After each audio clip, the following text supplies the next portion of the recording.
45 miles of footprints to benefit children and in memory of his wife. Find out what it's all about coming up next on Carolina People.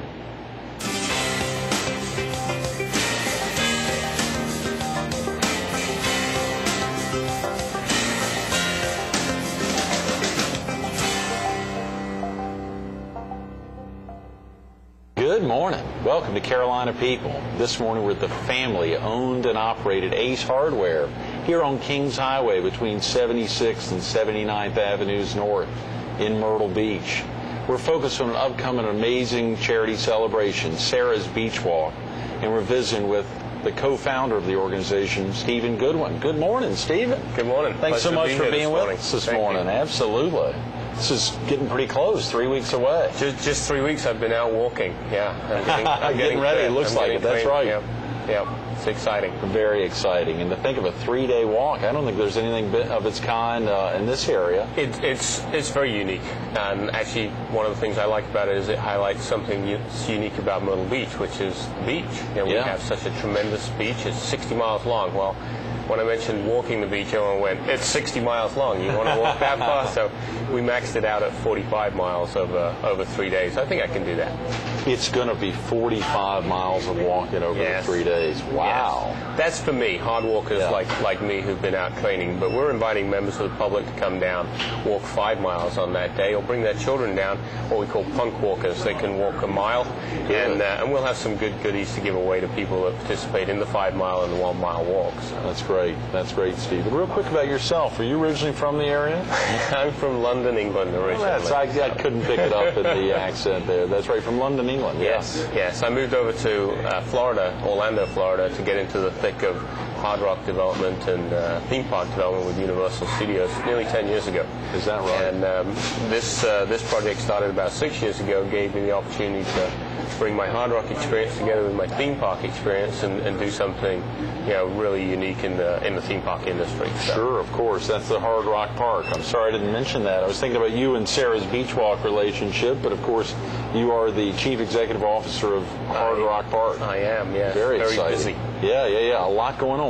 This thing's actually going to open in 7-8 months? We'll be open in May next. In May of 08. Yeah. We're planning a grand opening event a little bit later in the spring, but we'll start. You'll start to see some roller coaster action towards the end of this year, early next year, as we test everything that we've got out there on the park. So just having that roller coaster go up along the road has brought a lot of people into the backstage tour to check out what we're doing. I bet it has, absolutely. For our viewers who may need to get off to work now or to get family out of the house, is there a good, of course, if they wanted to visit a website to learn about Sara's Beach Walk? They can go to sarasbeachwalk.com. Okay. Absolutely. Great. sarasbeachwalk.com. And the 236-7625 is a good phone number for someone to call. 236-ROCK. That's Hard Rock's number. Yeah, that's right. And of course, the park has a website as well. Yes, hardrockpark.com. There's a lot of information on there. It tells you what we've got in the park. Right. And if you want more information, come on down to the backstage tour. We've got about a 98% approval rating. People love it.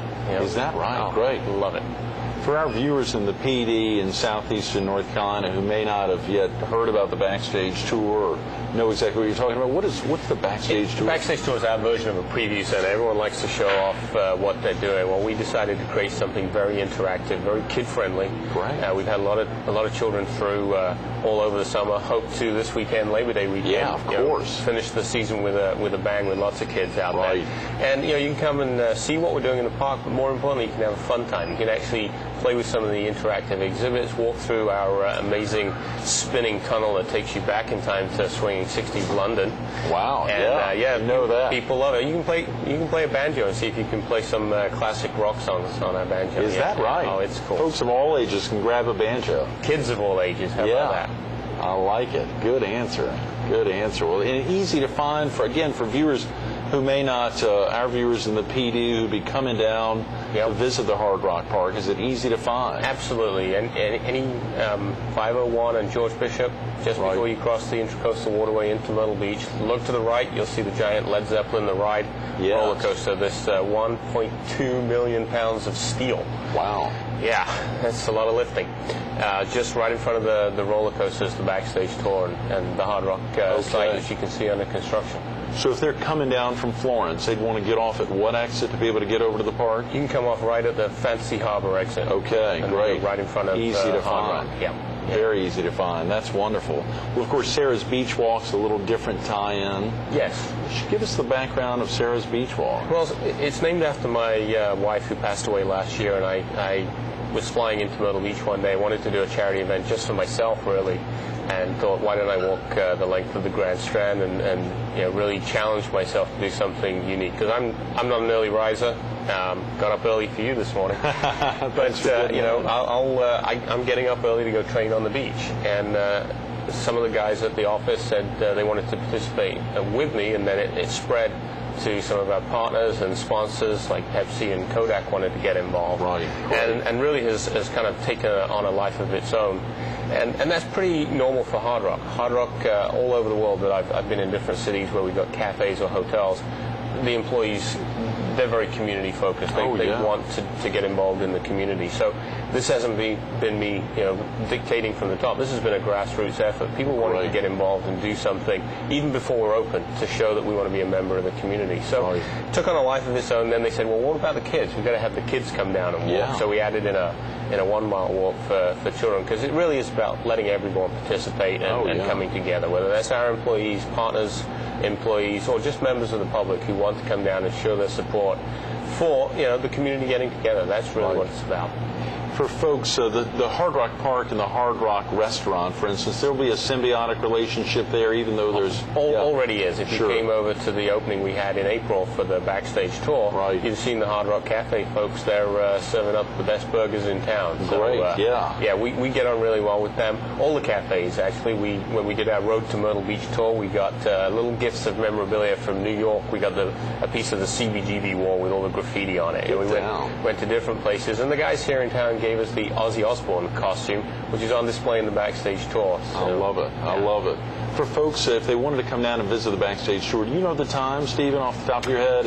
10 a.m. to 8 p.m. right now. Okay, great. 10 to 8. Okay, so folks can go out later today here on a Friday or anytime over the weekend. Absolutely. And, get out there. We've got some great employees down there, employees of all ages, ready to take care of you, take you on the tour of the backstage tour. And right in the middle, when you finish, there's a model of the whole park, so you can see exactly what it is we're building. Okay. Pretty neat to look at the model and then go out in your car and just drive around the site, and you can see what the buildings are going to be, and you can see how big the park's going to be. I love it. We got to get out there and do that. Come on over. That's fantastic. Give us an idea of what Sara's Beach Walk is for. Is it to who's it raising funds for? We're raising money for the Sara Goodwin Memorial Foundation, which is a foundation I set up after my wife died last year. And we're partnering with two organizations, one here locally, SOS Healthcare, Dr. Bill Davis, who's working to train dogs for children with autism. Sure. My wife loved children.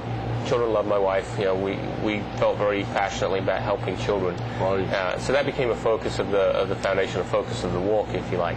And we have a long-term goal of working with SOS Children's Villages, a major international charity, to build the 4th SOS Children's Village in the United States, right here in Myrtle Beach. There's 2 in Chicago. Chicago's been very proactive. The mayor said, I want one, and he went out and figured out how to get it. And I think so far the reaction from this town has been good, because people want to see, if they're going to raise money for charity, I think they really want to see something come out of the ground. Right, sure. I think, if we get the community behind it, we can get this thing started. That's fantastic. Do you know where the 3rd is? You said there's 2 in Chicago. Fort Lauderdale. In where? In Fort Lauderdale. In Fort Lauderdale. Great. Where you had some ties down in Florida. That's wonderful. Yes, I know some people that work down there, and they really, really enjoyed it. Working with children, orphans or poor children, providing special education for these children. It really is rewarding, and that's why the employees at Hard Rock like the idea. They're looking to go help some children. Is there a target dollar amount to be raised over a couple of years, or in this one event to be able to help fund It's a big endeavor. We know we're not going to raise it from day one. Right. The event is to raise enough money to start the planning, start some design work, scout out a site, and really bring it to everybody's attention. And we'll hopefully make this beach walk an annual event, and we'll keep building till we have enough money in the pot. sarasbeachwalk.com. That's fantastic. Break down, now of course you talked about some folks who would be committed like yourself, 45 miles. That's insane. And this is rain or shine. I mean, you guys are doing it no matter what. Absolutely. It'll happen September 20th through the 22nd, that Yes. Friday, Saturday, Yes. Sunday. Yes. Okay. And the great. 22nd is really the public day. That's, Right. I'm going to hit that last 5 miles after walking 40 miles over 3 days. I'm going to need to see some people out there dragging me along for the last 5 miles. Right, So yeah. That's what the public day is for people to get out and really pull me along the Yeah, that's almost 2 marathons combined. I don't even know. I hadn't thought of it that way. I know. Yeah, that's 52 miles. I couldn't even imagine a 45-mile stretch. But that'll start for the folks committed like you to do the entire 45 miles. That'll start where and virtually end where?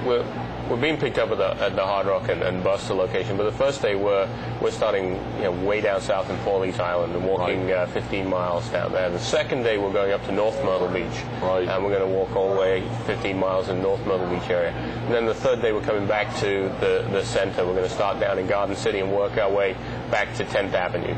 Great. So people joining us, we'll walk through Surfside. The mayor of Surfside has already graciously offered to come out and walk with me when I hit the city limits. So it's already building with some good support from the community. That's fantastic. That's fantastic. And of course, the idea of walking on the beach, as you said, whether it's 60 miles or 45 miles or just the 5 miles, or folks that would take the effort to get out there to walk a mile, they can make a difference and show the desire to help. And of course, SOS Healthcare for folks locally who may not be familiar with what Dr. Bill Davis had done. Give viewers a sense of what that's all about.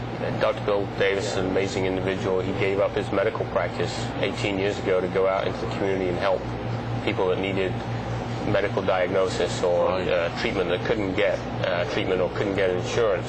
What an inspiration to us all. Someone so dedicated. He set up 4 individual charities that have become self-sustaining. Yes. His latest focus is children with autism who really need early intervention, early training to make them live or give them the opportunity to live a meaningful and normal type life. So he's actually raising money to train dogs that can assist. Help the child come out of themselves, but also the dogs wear these little jackets that says come over and talk to me and pet me, because it brings people into the child's life, because the child often isn't going out and bringing people into their own life because autism makes them live in their own little world. So as Dr. Davis says, the dogs can't cure autism, but they sure can help a lot. He is working hard on that behalf, along with all the other folks who are supporting the fight against autism or to help strengthen the kids locally. Yeah, but he's working with a couple of national charities on that as well. So. How about the Children's Village? For someone who hadn't been to the ones there in Chicago, have you visited one of the 3? I have my trip planned. Actually, we've got the chief executive officer of the Children's Village USA coming down to participate in the work, so we're excited about that. I got my trip to Chicago planned to go up and have a look at that. But it's really a village where give us children, a sense of what that's like. Up to 10 children can live in a house with their own mom who's specially trained to look after them. One of the things I like about it is if you imagine losing your parents and you've got brothers and sisters, and too often you get separated from them, just at the point in life where you really need the support. And I know this because I just went through this losing my wife, that you really need the support of family, friends, business colleagues, and associates to get through it. So imagine those children losing their brothers and sisters and going off to different parts of the state in some cases. The Children's Village gives us an opportunity to put them under one roof and then to spend time with other children. And kids love to be around kids. We have the backstage tour. We asked children to come tell us what they thought a Children's Village was, and then we gave them crayons to draw it. And I'm amazed at the response that children have and the opportunity to say, well, if I was a disadvantaged child, they all have the home. Some of them put the medical facility in there. Some of them put the school in there. There's a lot of candy stores too. And there's definitely a kennel here or there. So we get a view of what children like. But the opportunity for children to come down and help other children, I think, is a fantastic one. That's great.